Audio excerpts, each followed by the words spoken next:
तो रोजगार मांगेगा तो टुकड़े टुकड़े गैंग कहलाइएगा। महिलाएं एनआरसी के खिलाफ आंदोलन करेगी तो पाकिस्तानी परस्त कहलाएंगी। किसान आंदोलन करेगा तो खालिस्तानी कहाएगा। लोग जब जमीन बचाने के लिए, घर बचाने के लिए आंदोलन करेंगे तो घुसपैठी हो जाएंगे। यही तो देश में चल रहा है। आज़ादी के बाद से सबसे ज़्यादा किसी सरकार में बेरोजगारी हुआ है, यही प्रधानमंत्री महोदय नरेंद्र मोदी जी हैं।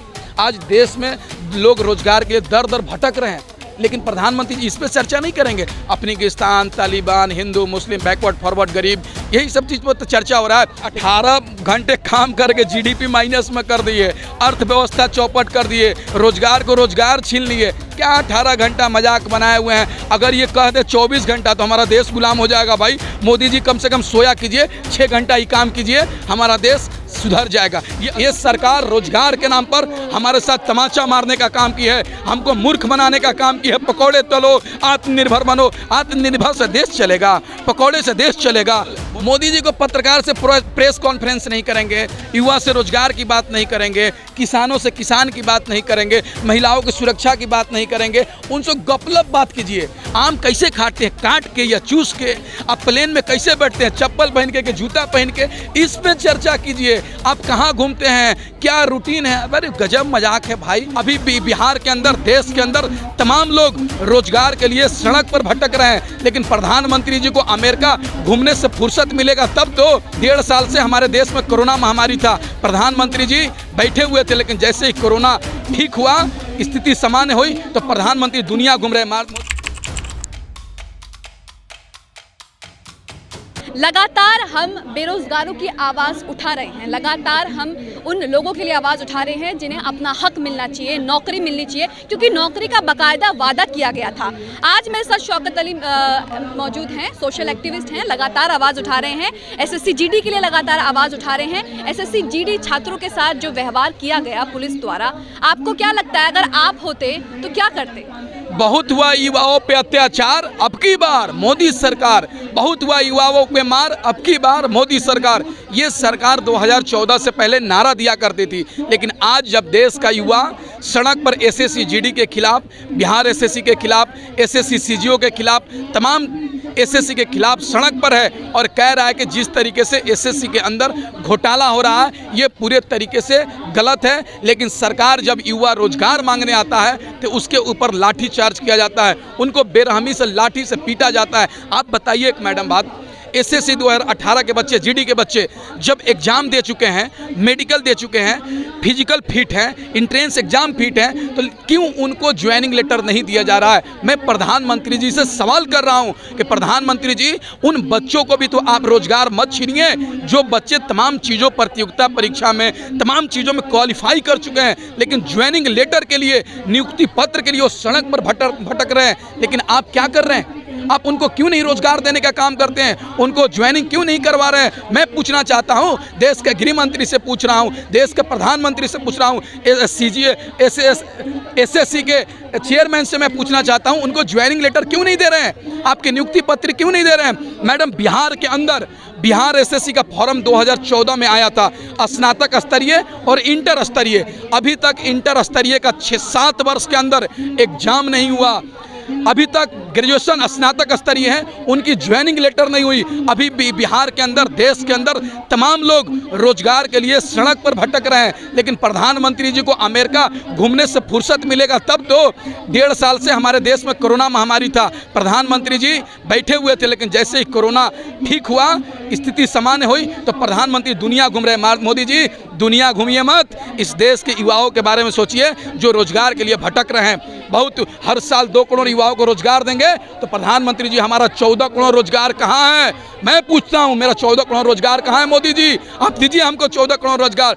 ये सरकार रोजगार के नाम पर हमारे साथ तमाचा मारने का काम की है, हमको मूर्ख बनाने का काम की है। पकौड़े तलो, आत्मनिर्भर बनो, आत्मनिर्भर से देश चलेगा, पकौड़े से देश चलेगा। मोदी जी, आपको एसएससी के बच्चे के साथ न्याय करना होगा, उनको ज्वाइनिंग लेटर देना होगा, एसएससी के बच्चों को रोजगार देना होगा। अभी जिस तरीके से मोदी जी अमेरिका घूम रहे हैं, आपको क्या लगता है छात्रों से आकर बात नहीं करनी चाहिए थी मोदी जी? वही तो कह रहे हैं, प्रधानमंत्री जी को घूमने से फुर्सत मिलेगा तब तो बच्चे से बात करेंगे। अंजना ओम कश्यप को ले जाएंगे और अंजना ओम कश्यप पूछेगी ढोल वाला से कि आप लोग आए हैं, ढोल पीट रहे हैं, उत्साह है, कितना खुशी है। अरे भाई मजाक, गजब बेइज्जती हो गया मोदी जी का, गजब बेइज्जती हो गया अंजना ओम कश्यप का। ढोल वाला कह रहा है ना ना हम मोदी जी को देखने नहीं आए हैं, हम तो आए हैं ढोल पीटने के लिए, पैसा देकर हमको बुलाया गया है। गजब बेइज्जती हो गया। प्रधानमंत्री जी आप लंदन चले जाते हैं, अमेरिका चले जाते हैं, लेकिन दिल्ली के अंदर एसएससी के बच्चे भटक रहे हैं, क्या उससे आप नहीं मिल सकते हैं? उनकी नियुक्ति नहीं दिला सकते, उनको ज्वाइनिंग नहीं करा सकते हैं? आज देश के अंदर आज़ादी के बाद से सबसे ज़्यादा किसी सरकार में बेरोजगारी हुआ है, यही प्रधानमंत्री महोदय नरेंद्र मोदी जी हैं। आज देश में लोग रोजगार के लिए दर दर भटक रहे हैं, लेकिन प्रधानमंत्री जी इस पर चर्चा नहीं करेंगे। अफगानिस्तान, तालिबान, हिंदू मुस्लिम, बैकवर्ड फॉरवर्ड, गरीब, यही सब चीज़ पर तो चर्चा हो रहा है। लेकिन आज देश के युवा, एसएससी के छात्र, बिहार एसएससी के छात्र, रेलवे का छात्र आज सड़क पर है, संघर्ष कर रहे हैं अपने हक और अधिकार के लिए। मैडम एक बात और बताना चाहता हूँ, 2019 के अंदर रेलवे ग्रुप डी का फॉर्म आया था, अब 2 वर्ष हो गए, 2 वर्ष हो गए, अभी तक ग्रुप डी का एग्जाम नहीं हुआ। लेकिन प्रधानमंत्री जी लाल किले से कहते हैं कि जो भी प्रतियोगिता परीक्षा का एग्जाम होगा 6 महीने के अंदर क्लियर हो जाएगा। तो प्रधानमंत्री जी 2 बरस में आप एग्जाम नहीं लिए और 6 महीने में फॉर्म क्लियर कैसे हो जाएगा? इस तरह से मजाक बनाना युवाओं को बहुत ही गलत है। अब इस देश का युवा जग चुका है। अगर ये सरकार एसएससी बच्चों को, युवाओं को रोजगार नहीं देगी तो देश का युवा ये सरकार को उखाड़ फेंकने का काम करेगा। मोदी जी बाहर घूमने जा रहे हैं, सब जगह जा रहे हैं, युवाओं से आके बात क्यों नहीं करते? डर रहे हैं क्या? बिल्कुल, मोदी जी को पत्रकार से प्रेस कॉन्फ्रेंस नहीं करेंगे, युवा से रोजगार की बात नहीं करेंगे, किसानों से किसान की बात नहीं करेंगे, महिलाओं की सुरक्षा की बात नहीं करेंगे, उनसे गपलप बात कीजिए। आम कैसे खाते हैं, काट के या चूस के? आप प्लेन में कैसे बैठते हैं, चप्पल पहन के जूता पहन के? इस पे चर्चा कीजिए। आप कहाँ घूमते हैं, क्या रूटीन है? अरे गजब मजाक है भाई। देश के दिल की, मन की बात मत बोलिए प्रधानमंत्री जी, काम की बात कीजिए कि देश के लोगों को, युवाओं को रोजगार कैसे मिलेगा, महंगाई कैसे कम होगी, महिलाओं की सुरक्षा कैसे होगा, इस पे चर्चा करने की ज़रूरत है ना। कि लंदन, अमेरिका, पाकिस्तान, ढिमका, बांग्लादेश, तिमका, ये सब करने की ज़रूरत है आज देश के अंदर। 18 घंटे काम करते हैं फिर भी नौकरी नहीं दे पा रहे। अरे 18 घंटे काम करके जीडीपी माइनस में कर दिए, अर्थव्यवस्था चौपट कर दिए, रोजगार को रोजगार छीन लिए। क्या 18 घंटा मजाक बनाए हुए हैं? अगर ये कह दे 24 घंटा तो हमारा देश गुलाम हो जाएगा भाई। मोदी जी कम से कम सोया कीजिए, 6 घंटा ही काम कीजिए, हमारा देश सुधर जाएगा। ये अच्छे दिन का वादा करके हमको सड़क पर ला दिया भाई, अच्छे दिन का वादा करके हमको यूनिवर्सिटी कॉलेज से बाहर कर दिया भाई, और ये अच्छे दिन का सपना दिखा रहे हैं। मनमोहन सिंह 2008 में पूरे देश में आर्थिक तंगी आया था, मनमोहन सिंह ने देश को संभाल लिया, और प्रधानमंत्री जी कोरोना महामारी आया, देश को ही बर्बाद कर दिया, गंगा नदी में फेंकवा दिया, नाली में फेंकवा दिया, लाश को कचरा में फेंकवा दिया, और कह रहे हैं कि रोजगार देंगे, महंगाई कम करेंगे। क्या करेंगे भाई? बस आप जुमला करेंगे। यही 2014 से पहले सड़क पर आके कहते थे कि युवाओं को रोजगार दो, रोजगार दो, सड़क पर मुजरा करते थे स्मृति ईरानी, हेमा मालिनी, मोदी जी, अमित शाह जी, तमाम लोग, राजनाथ सिंह जी। आज जब सत्ता में बैठ गए हैं तो रोजगार की बात ही नहीं करते हैं। ना रेलवे की बात करेंगे, ना एसएससी की बात करेंगे, ना जीडी की बात करेंगे, ना बैंक की बात करेंगे, ना सीजीओ की बात करेंगे। रोजगार की बात मत कीजिए, आत्मनिर्भर बनिए, पकौड़े बनिए। अब इस देश का युवा जागरूक हो चुका है और इनको मुंह तोड़ जवाब देने का काम करेगा। 15-15 लाख वाले जुमले में नहीं आएगा क्या युवा? अब काहे के लिए आएंगे? हम तो सपना देख लिया। इन्होंने कहा कि 15 लाख आएंगे, काला धन आएगा। काला धन तो आया नहीं, लेकिन व्हाइट पाउडर अफगानिस्तान से आ गया। वो भी जानते हैं कहाँ से आया? अडानी के पोर्ट से आया।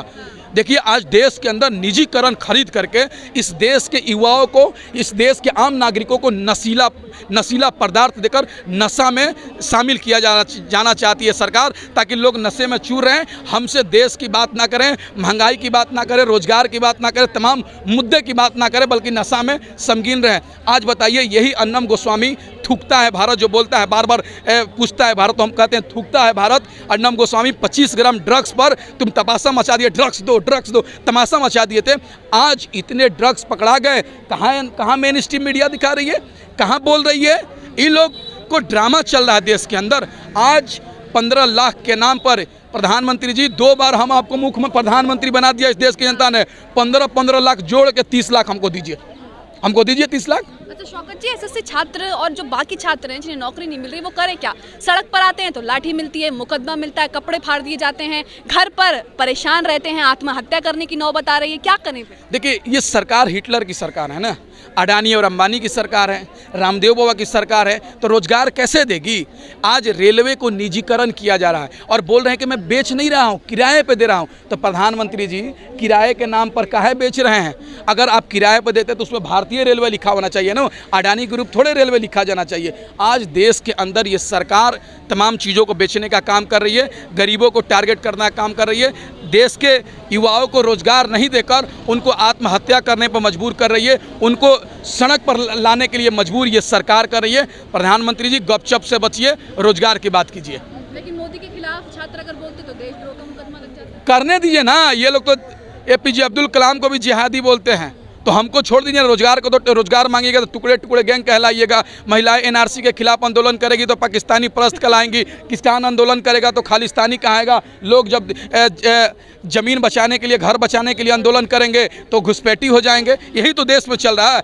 आज देश में देशद्रोही सत्ता में बैठकर देशभक्त को देशद्रोही बताने का काम कर रहा है। छात्र सड़कों पर उतरेंगे क्या? बिल्कुल। अब देखिए ना, कोरोना खत्म होने दीजिए ना, पूरे देश का युवा सड़क पर उतर के कहेगा मोदी बहुत हुआ अत्याचार, मोदी दे दो इस्तीफा। बहुत हुआ अच्छे दिन के सपना, मोदी दे दो इस्तीफा। मोदी से इस देश का युवा इस्तीफा लेकर रहेगा।